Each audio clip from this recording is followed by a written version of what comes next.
بسم الله الرحمن الرحيم فليعبدوا رب هذا البيت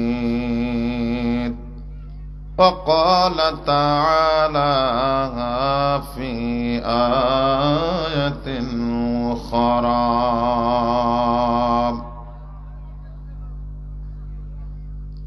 فاعبدوني هذا صراط مستقيم وفي آيات أخرى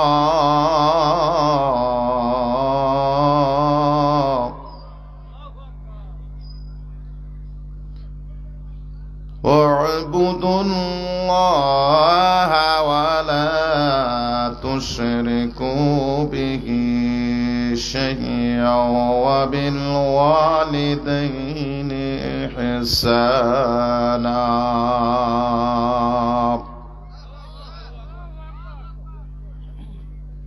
صدق الله العظيم. عن أبي هريرة رضي الله عنه قال قال رسول الله صلى الله عليه وسلم رغم أنف قيل من يا رسول الله قال من أدرك الوالديه عند الكبر أحدهما أو كلاهما ثم لم يدخل الجنة وقال عليه الصلاة والسلام بلغ العلا بكماله كشف الدجى بجماله حسنت جميع خصاله صلوا عليه وعليهم সব মানুষের সেরা মানুষ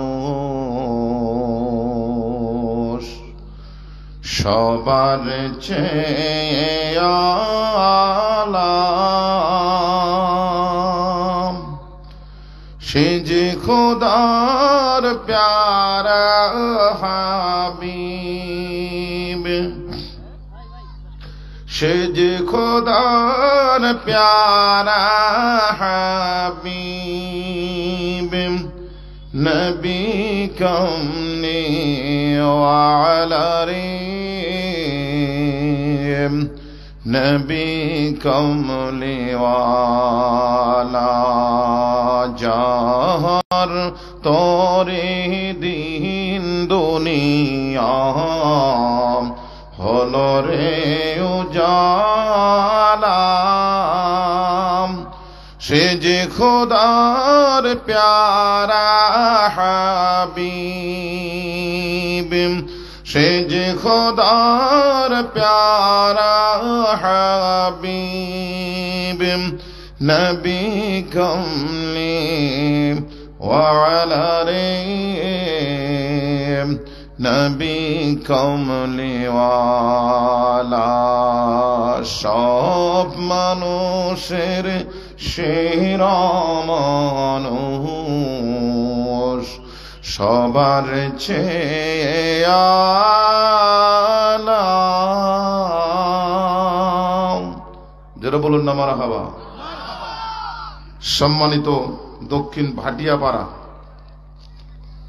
যুব সমাজ যার উদ্যোগে আজকে বিশাল তাফসিরুল কোরআন মাহফিলের সম্মানিত সভাপতি সাহেব জনাব মোহাম্মদ রাশেদ আলী ইউপি সদস্য ৪ নং ওয়ার্ড চাকলাহাট ইউনিয়ন পরিষদ, সম্মানিত প্রধান অতিথি বিশেষ অতিথিবৃন্দ, সম্মানিত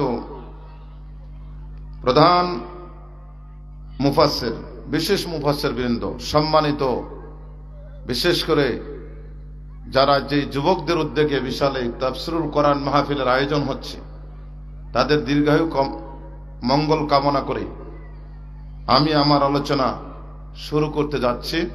আল্লাহ আমাদেরকে তৌফিক দান করুক, জোরে বলুন আমিন।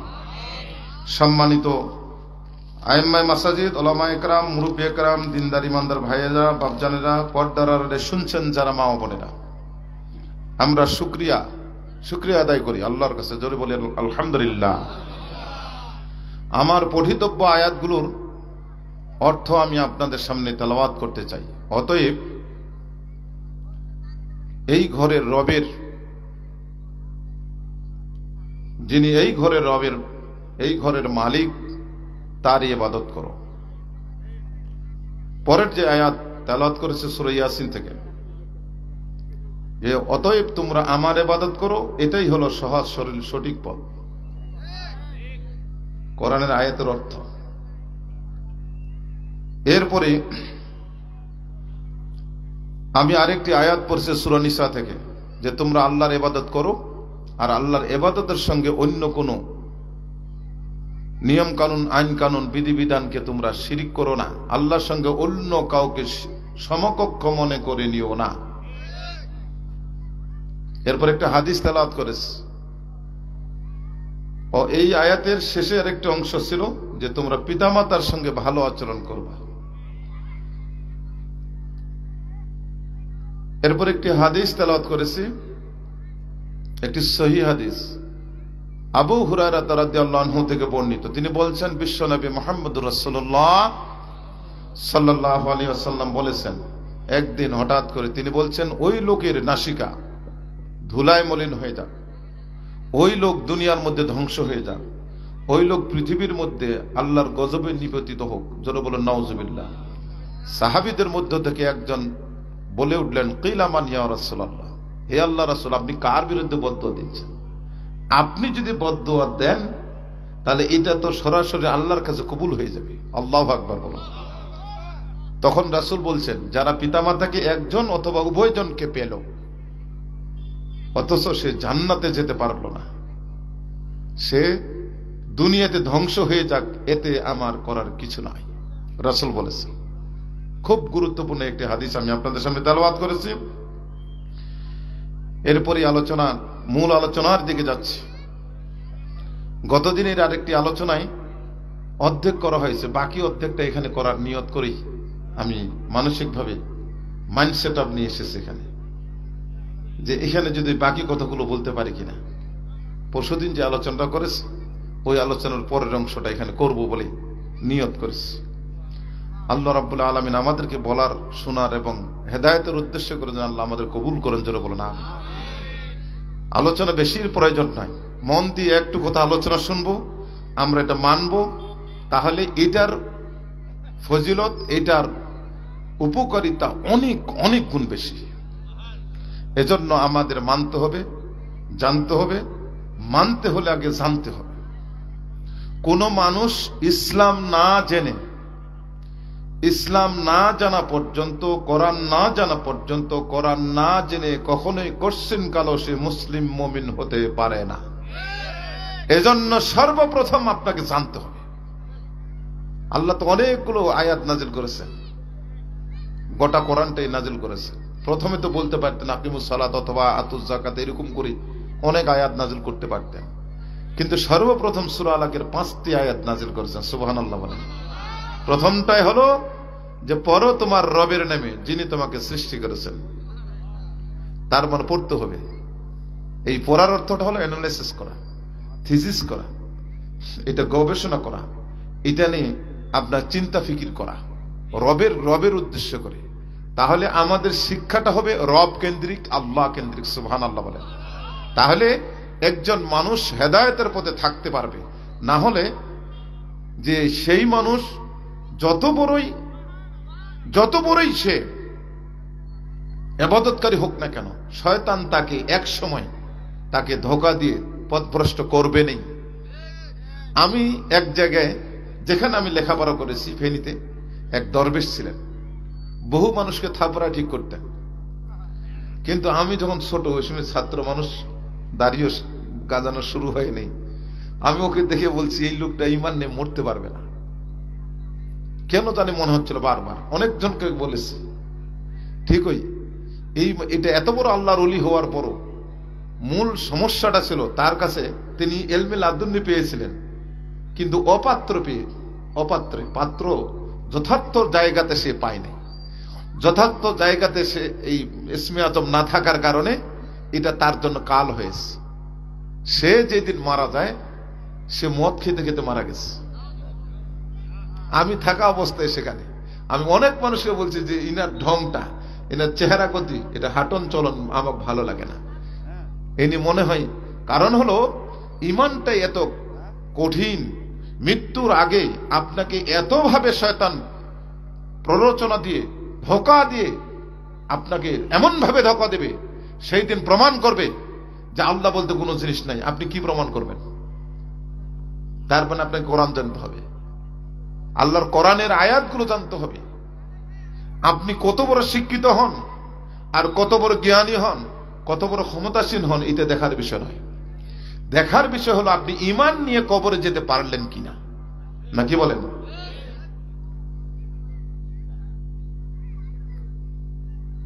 এলেম হলো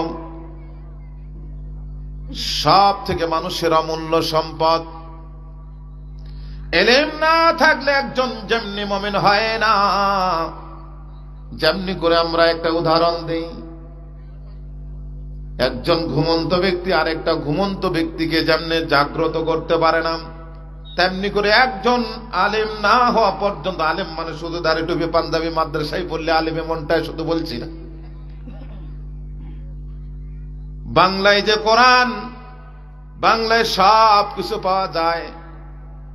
আল্লাহর কোরআন গুলো সুস্পষ্ট। আল কোরআনুন বায়্যিনুন, আল কোরআনু মুবায়্যিন। কোরআন স্পষ্ট, সুস্পষ্ট।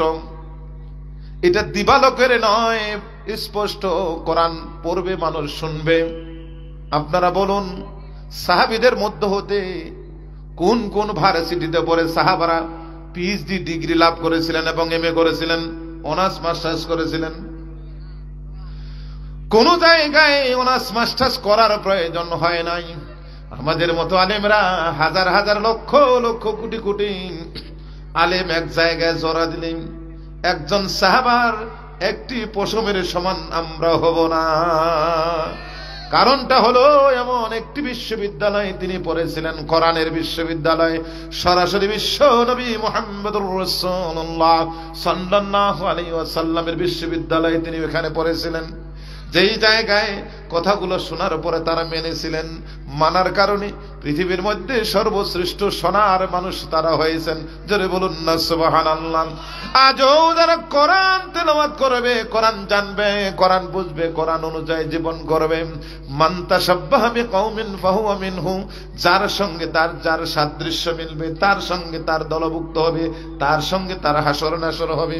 যেই ব্যক্তি যার মতো তার মতোই হবে, যার সঙ্গে যার মহব্বত তার সঙ্গে তার কিয়ামত।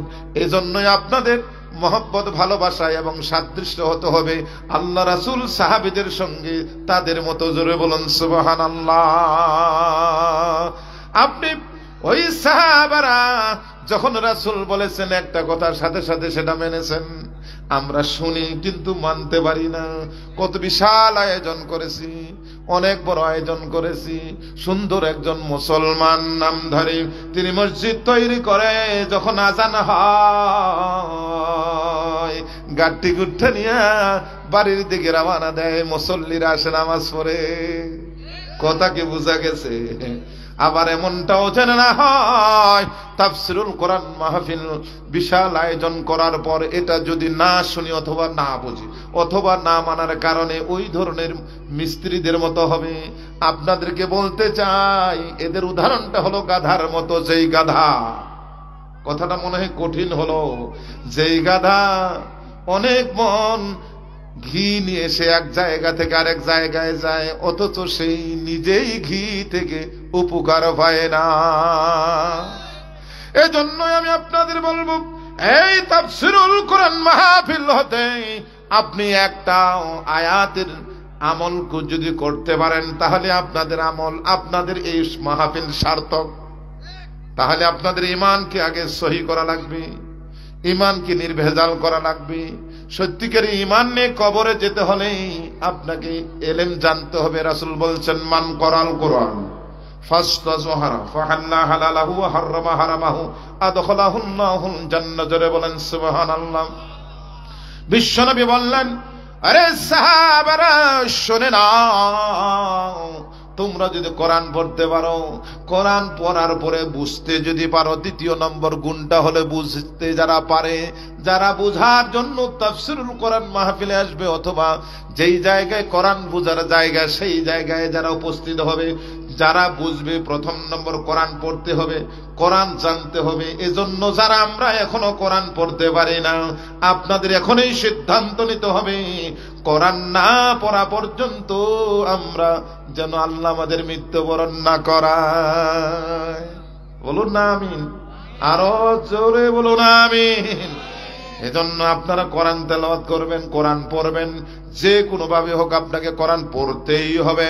যদি অনেক জনে বলেন মুরব্বী মানুষ, আমি তো এখন আর পড়তে পারি কিনা, আপনি চেষ্টা চালান। চেষ্টা চালাতে চালাতে আপনি যদি কোরআন শিক্ষা অবস্থায় মৃত্যুবরণ করেন, ওই পিরিয়ডে, ওই সময়ে কোরআন তেলাওয়াত করার সময়, ওই সময়ে যদি কেউ মৃত্যুবরণ করে, সে আল্লাহর পথে মৃত্যুবরণ করলো, সরাসরি বিনা হিসাবে আল্লাহ তাকে জান্নাত দিয়ে দেবেন। বুড়া মানুষ যারা আছে, এক বুড়া বলছিল, আমার তো একটা কোরআন ফাউন্ডেশনের একটা ফাউন্ডেশনের আমি নিজেই ওটার আবিষ্কারক এবং চেয়ারম্যান, আমি নিজেই এটার ব্যবস্থাপনায় আছে। আপনারা জানেন হাজার হাজার মানুষ কোরআন শিখে। এক মুরব্বী মানুষ এসে বলছে যে, ভাই আমি কি কোরআন পরিবার পারিব ভাই? আমি বলছি, রে বদ্দনার বেটা, গ্রামের ভাষা বুঝেন তো, এই বদ্দনার বেটা, তুই আসবি আর যাবি, চেষ্টা করতেই থাকবি, আর উজট খেয়ে যদি পরে মরিবার পরিস আল্লাহর জান্নাতে করতে পারবি। একটু আসতে বলেন না সুবহানাল্লাহ। হাদিসের দৃষ্টি তো জান্নাতি। তাহলে কোরআন পড়তে হবে। কোরআন যারা আমরা পড়তে পারি, তারপরে কোরআন বোঝার জন্য চেষ্টা করতে হবে। ভয়ঙ্কর একটা তথ্য আপনাদের দেব। এই তথ্য ইমাম গাজ্জালী রহমতুল্লাহ যেদিন বলেছেন, সেদিন ছাত্রদের পড়াতে গিয়ে এই তথ্যটা আমি সেখানে পাই। তিনি বলেছেন, তার একটা মত, সালাত যারা আদায় করে, তেলাওয়াত করে, শুধু তেলাওয়াতের উপর তেলাওয়াত করে, কি তেলাওয়াত করলো সে বুঝে না। এমন হয় কিনা? যারা বুঝে না, ইমাম গাজ্জালী রহমতুল্লাহ তার কিতাবে লিখেছেন, ওই ব্যক্তির নামাজ আর একজন মদখোরের নামাজ, যেই মদখোর মদ খাওয়ার পরে কি করে বুঝে না, এই মদখোরের নামাজ আর ওই লোকের নামাজ সমান। জোরে বলেন আল্লাহু আকবার। এরপরে আমি কতবার যে নামাজ দোহরাই, মানে যা তেলাওয়াত করি, এটা যেন আমি আমার মানে অটো ট্রান্সলেট করে আমি যেন বুঝতে পারি, না বুঝা পর্যন্ত এটা তো হবে না। তা আপনি কি পড়ছেন এখানে, দাঁড়িয়ে দাঁড়িয়ে আল্লাহকে কি বলতেছেন, এটা তো আমরা জানলাম না, জানতে হবে। জানার জন্য দ্বিতীয় নম্বর রাসূল বলেছেন, যে ব্যক্তি কোরআন পড়ার পরে জানবে, অর্থাৎ হলো অর্থ এমনটা, আলহামদুলিল্লাহি রাব্বিল আলামিন। ইমাম সাহেব যখন তেলাওয়াত করলেন সুন্দর করে সূরা ফাতিহা 1 নম্বর আয়াত, এটার অর্থ হলো তিনি আল্লাহকে জানাই দিচ্ছেন, রে রব, সমস্ত প্রশংসা তোমার জন্য, তুমি তো বিশ্বজাহানের মালিক। আপনি অর্থ বুঝার জন্য এখানে কোনো মুফাসসির হওয়ার দরকার আছে? এখানে কোনো আপনার তাফসীর কারকের দরকার আছে? আপনি দৈনিক একটি আয়াতের অর্থ মুখস্থ করতে পারলে, আর আল্লাহর সামনে দাঁড়িয়ে যখন আপনি কথা বলবেন যে, হে আমাদের রব, সমস্ত প্রশংসা তোমার জন্য, তুমি বিশ্ব জাহানের মালিক, একথা বলবার পরে আল্লাহ রাব্বুল আলামিন কি উত্তর দেয়? বুখারীতে উত্তরটা এসেছে। সাথে সাথে তার কানে কানে এসে বলে, বান্দারে, ও বান্দি শুনে রাখো, হামেদানি আব্দি, আমার বান্দা বান্দি আমার প্রশংসা করেছে। যারা বলেন সুবহানাল্লাহ। আমি কি বললাম, কি তেলাওয়াত করলাম সেটাও জানলাম না, আর আল্লাহ যে কি উত্তর দিলাম সেটাও তো আমি শুনলাম না। আমাদের নামাজটা এমনই হলো। কথা কি বোঝা যায়? এজন্য আপনি জীবন্ত নামাজ পড়া লাগবে। জীবন্ত নামাজ কায়েমের ক্ষেত্রে সর্বপ্রথম সালাত আদায়ের সঙ্গে অর্থগুলো বুঝার চেষ্টা করতে হবে। এজন্য বিশ্ব নবী মুহাম্মদুর রাসূলুল্লাহ সাল্লাল্লাহু আলাইহি ওয়াসাল্লাম বলেছেন, যে ব্যক্তি সালাত আদায়, যে ব্যক্তি কোরআন তেলাওয়াত করতে শিখবে এবং তৃতীয় নম্বর কোরআনকে বুঝবে, এই দুইটা গুণ অর্জন করার পরে তৃতীয় নম্বর গুণটা হলো যে ব্যক্তি হালালকে হালাল মনে করে গ্রহণ করবে। এই জায়গায় কঠিন জিনিস, এই জায়গায় সবাই ঈমান ধরে রাখতে পারে না, কঠিন কথা। এমনি অনেক বড় ভালো মানুষ ক্ষমতায় যাওয়ার আগে কেন মানুষ সাদা পাঞ্জাবি পরে? একটা ম্যাগাজিনে পড়েছি যে সাদা পাঞ্জাবি সাদা টুপি পরে ভোট চায় কেন? উত্তরে বলেছে যে ওই ব্যক্তিরা মনে করে যে দুনিয়ার মানুষ যেন আমাকে ফেরেশতা মনে করে। কি বুঝা গেছে? আবার ভোটের আগে তসবিহ টিপে তোমরাও করে, আছে না? একটু আস্তে বলেন, হাসে কিনা? আবার ক্ষমতায় যাওয়ার পর হাজার হাজার লক্ষ লক্ষ কোটি কোটি টাকা যারা পাচারও করে, এরা চোর। এ ধরনের ক্ষমতা যারা খুঁজে, এই সমস্ত লোকদের কোশ্চিন কালো ভোটে দেওয়া যাবে না। বুঝা গেছে?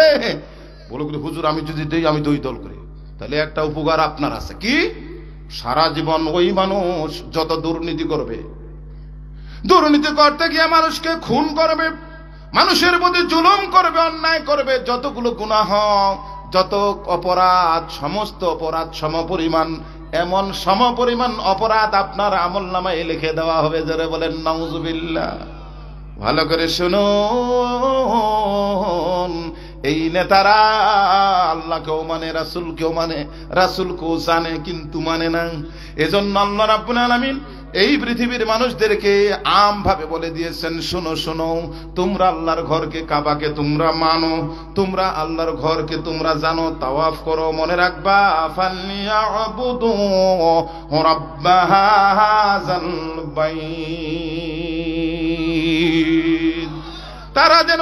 তারা যেন অতঃপর তারা অবশ্যই যেন এই রবের, এই ঘরের মালিকের ইবাদত করে। তার মানে হলো এই ঘরের মালিক আল্লাহ যাকে, এই ঘরের মালিক আল্লাহ যাকে এই রাসূলকে প্রেরণ করেছেন তাকে তোমরা মানো। ফায়ে তাফসিরে বলা হয় এটাকে। ফালিয়াবুদুর এই ফাটা আছে, যে এই ফাটাকে ফায়ে তাফসিরে বলা হয়। অতএব তোমরা আল্লাহর ইবাদত করো, ইবাদতের সঙ্গে তোমার রাসূলের আনুগত্য করো। আমরা সকলে ভালো করে ভালো বড় বড় ইমানদার দাবি করি, অনেক বড় বড় ইমানদার দাবি করি।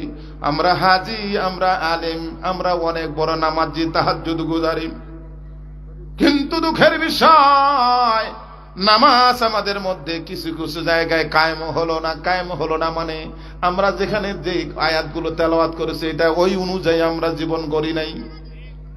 এটার অর্থটা হলো এই, ওই নামাজের মধ্যে সুন্দর করে তেলাওয়াত আপনি করলেন, অথবা ইমাম সাহেব তেলাওয়াত করলো, লাকাদ কানা লাকুম ফি রাসূলিল্লাহি উসওয়াতুন হাসানাহ। আল্লাহু আকবার বলুন। রব্বুল আলামিন পৃথিবীর মানুষকে জানিয়ে দিলেন, তোমাদের পৃথিবীতে থাকার সময় কোনো না কোনো মানুষের আদর্শ তোমাদের গ্রহণ করা প্রয়োজন। তোমাদের জন্য উত্তম আদর্শ বিশ্বনবী মুহাম্মদুর রাসূলুল্লাহ সাল্লাল্লাহু আলাইহি ওয়াসাল্লামের আদর্শে তোমাদের জন্য সর্বোত্তম আদর্শ। জোরে বলেন সুবহানাল্লাহ। মনোনীত করলেন কে? জোরে বলুন না কে? আমি এই মসজিদে সুন্দর করে তেলাওয়াত করলাম, মানলাম, কিন্তু মসজিদ থেকে বের হবার পর আমি নিজের নেতার আদর্শের জন্য যখন নিজের নেতার আদর্শ প্রতিষ্ঠার জন্য যখন সংগ্রাম করলাম, আল্লাহর গজবের ফেরেশতারা কয়, ভণ্ড নামাজি তোর নামাজ হয় নাই। ফালিয়াবুদু রাব্বা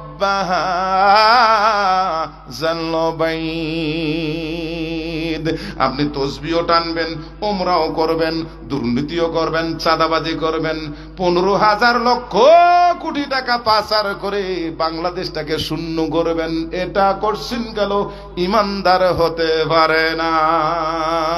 বিশ্বনবী বলেছেন, লা ঈমানা লাহু লিমান লা আমানাতা লাহু, যার কাছে আমানত নাই তার কাছে ঈমানে নাই। কথা বলেছেন বিশ্বনবী মুহাম্মদুর রাসূলুল্লাহ সাল্লাল্লাহু আলাইহি ওয়াসাল্লাম। আপনি কত বড় বুজুর্গ, কত বড় ভালো মানুষ, ওই ভালো মানুষটাকে পরীক্ষা করার জন্য আপনি টাকা লেনদেন করবেন। টাকা লেনদেনে ভালো বুঝলে বুঝবেন এই যুগের মধ্যে সর্বশ্রেষ্ঠ আল্লাহর ওলি মনে করবেন। যার লেনদেন ঠিক নাই, ও যত বড় বুজুর্গ হোক, যত বড় নামাজি আর যত বড় তাহাজ্জুদ গুজারি হোক না কেন, ও একেবারে বেঈমান। সমাজে বহু ধোঁকাবাজ। এই কথাগুলো অনেক কঠিন মনে হয়, কথাগুলো মনে হচ্ছে নাকি কারো বিরুদ্ধে তো বলি না, আমি তো দলের বিরুদ্ধে বলি না। যেহেতু বলছে যে হুজুর কোন দলের কথা বলেন, আমরা দলের কথা বলি, আমরা এখানে কোরআনের তাফসীর করব। এই জন্য রাসূল বলেছেন, মান ওরাল কোরআন ফাস্তাজহারা ফাহাল্লা হালালাহু, যারা হালালকে হালাল মনে করে গ্রহণ করবে, ওয়া হারামা হারামাহু, আর হারামকে হারাম মনে করে বর্জন করবে, এই ৬০টা গুণ যারা অর্জন করবেন, বিশ্বনবী মুহাম্মদুর রাসূলুল্লাহ সাল্লাল্লাহু আলাইহি ওয়াসাল্লাম বলেছেন, আল্লাহ রাব্বুল আলামিন তাকে জান্নাতে পৌঁছায় দেবে। একটু আস্তে বলুন না সুবহানাল্লাহ। পৌঁছায় দেবেন। আপনার আদখালা ইয়াদখুলু, যে এইটার দাখালা ইয়াদখুলু নয়, আদখালা ইয়াদখুলু ভাবে ফালের ওজন আসার কারণে এর অর্থটা হবে যে ওই মানুষদেরকে এই ৪টি গুণ অর্জন করলে তাকে পৌঁছায় দেওয়া হবে। তাকে তিনি আসবেন না, তাকে পৌঁছায় দেওয়া হবে। আল্লাহর জান্নাতে তাদেরকে পৌঁছায় দেওয়ার ব্যবস্থাপনা করবেন কে? জোরে বলেন কে? বলেছেন বিশ্বনবী মুহাম্মদুর রাসূলুল্লাহ সাল্লাল্লাহু আলাইহি ওয়াসাল্লাম। এজন্য আমরা সকলে কোরআন পড়ব, কোরআন অনুযায়ী জীবন গড়ব, কোরআন বুঝব, হালাল গ্রহণ করব, হারাম বর্জন করব। তাহলে আমরা সত্যিকারী ইমানদার, সত্যিকারী ইমানদার। এর সাথে আরেকটি যোগ করতে চাই, একজন মুমিন কাকে বলা হয়, মুসলিম কাকে বলা হয়? হুজুরের এত ওয়াজের প্রয়োজন নাই, হাদিস থেকে বললেই তো ভালো হয়। জি বলেন, জি জোরে বলেন, ঠিক কিনা? আল মুমিন মান আমানাহুন নাস, মুমিন ওই ব্যক্তি, সংজ্ঞা রাসূল দিয়েছেন। এজন্য আমার এখানে হাদিস কোরআন একটু বেশি বলার চেষ্টা করি, কারণ আপনার কথাগুলো পড়ে আগে রাসূলের কথাগুলো বলি না, আল্লাহর কথাগুলো আগে বলি। মান আমানাহুন নাস, যেই মানুষ, পৃথিবীর মানুষ যার কাছে আমানত থাকে, নিরাপদ থাকে, আলা দিমাইহিম ওয়া আমওয়ালিহিম, দুমুন মানে হলো রক্ত, যাদের রক্ত, আর আমওয়াল মালের বহু বচন হলো আমওয়াল, যাদের মাল, রক্ত, সম্পদ, সম্মান যার কাছে নিরাপদ থাকে, রাসূল বলেছেন ওই ব্যক্তি হলো ইমানদার। ওই হাদিসের পরের অংশটা শুনুন, আল মুসলিম, ওই ব্যক্তি মুসলমান, মান সালিম আল মুসলিমুনা মিন লিসানিহি ওয়া ইয়াদিহি, ওই ব্যক্তি হলো মুসলমান যেই ব্যক্তির মুখ এবং হাত দ্বারা পৃথিবীর মানুষগুলো নিরাপদ থাকে। আমরা কি নিরাপদ ছিলাম? আমরা নাকি, আমি ৩৪ দিন জেল খাটছিলাম, আমার আরজি দেওয়া হয়েছে। ওই দিন আমি একটা তাফসীরুল কোরআন মাহফিল করছিলাম দিনাজপুর থেকে প্রায় ৫০ থেকে ৬০ কিলোমিটার আপনার দক্ষিণে। শুনলাম নাকি এখানে কেস হয়েছে, আমার নামে একটা কেস দিল। আমি নাকি প্রধানমন্ত্রীর পাশে এত বড় একটা বোম বানানো বাস্ট করার সময় পুলিশ আমাকে ধাওয়া করছে। ধাওয়া করতে গিয়ে আমি পালাই গেছি, আমাকে আর ধরতে পারেনি। কত বড় মিথ্যাচার, কত বড় মৃত্যু হলে আমি তো অবাক। মানুষের মিথ্যাচারের তো একটা সীমা থাকে, কি একটা অবস্থা। আমি বোম তো দূরের কথা, আমরা এটাও জানি একজন মানুষের মনে কষ্ট দেওয়াও কবিরা গুনাহ। এমনকি আমরা এটাও ঘোষণা দিয়েছি, সে কোন দলের হোক এটা আমাদের দেখার বিষয় নয়।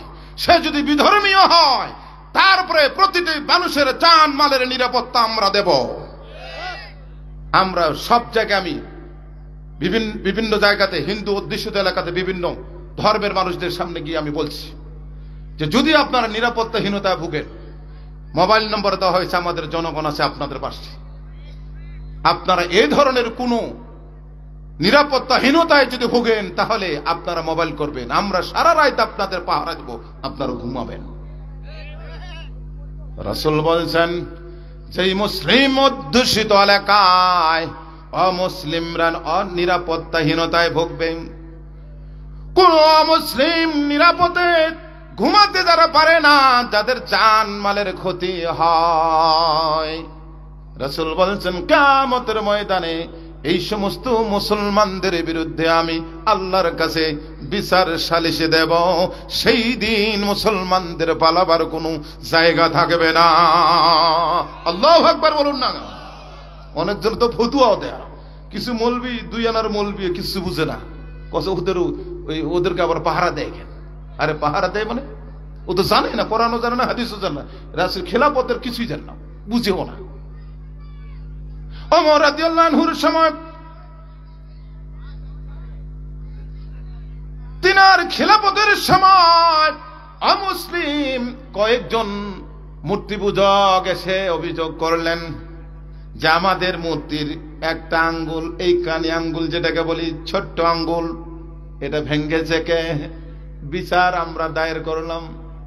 তিনি বলছেন, ও নেতারা, মুসলিম